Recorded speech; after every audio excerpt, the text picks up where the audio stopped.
Gawa tayong kilaweng isda. Ito yung ating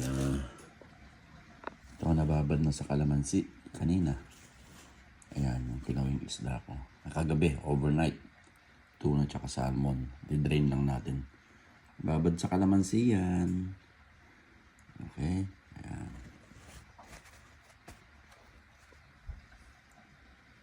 Lagyan natin ng luya. Ayan, hiwain na natin. Okay, ayos na. Yun, pwede natin lagay yung kilawin. Yun siya, oh. Ayan. Kalamansi lang ang pinangbabad ko dyan. Pangit pagka suka. Kalamansi lang. Lagyan natin lahat yan. Okay, ayos na. Dito natin lalagay. Mas malaki. Para mahalo. Sarap sana yan pag may pipino. Wala yung pipino eh. Lagyan rin ng paminta. Paminta. Paminta. Sarap ng bahan paminta yan. Okay. Tapos asin. Asin. Lagyan natin ulit ng kalamansi.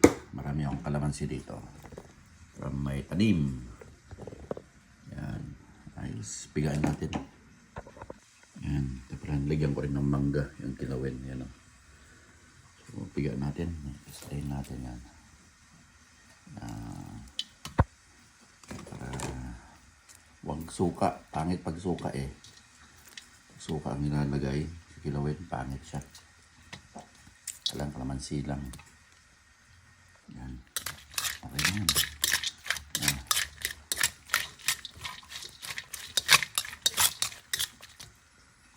Halo natin.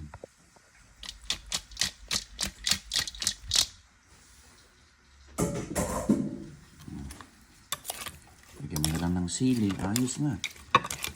Ating kilawin tuna. At sarap sana ito pag may pipino.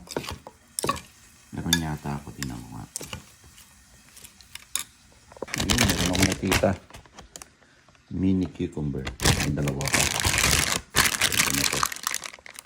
Ayos, sugasan natin. Eksakto, may natira pa. Pwede balat, lagyan natin yan. Okay, ito ng pipino. Malinis ang kamay ko ha.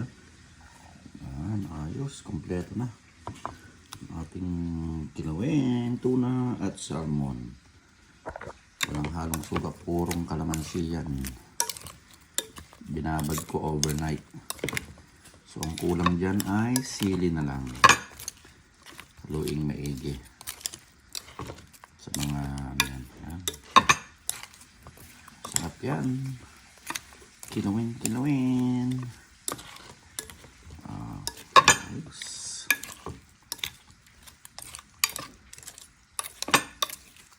Mangga. Okay, ayos, panalo.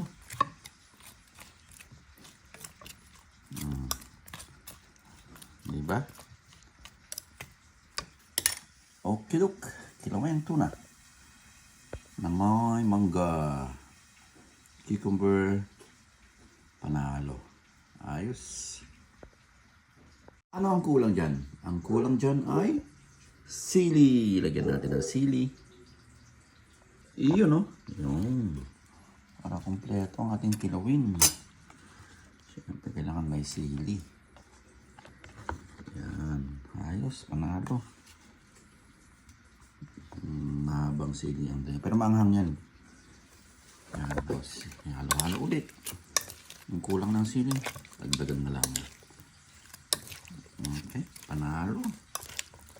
Mahal na to. Yung sa restaurant. Diba? Gawin ni Kang Iloko. Ayos. Ano pang kulang nito?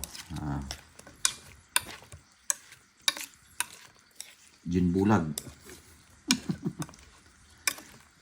Ayos na yan.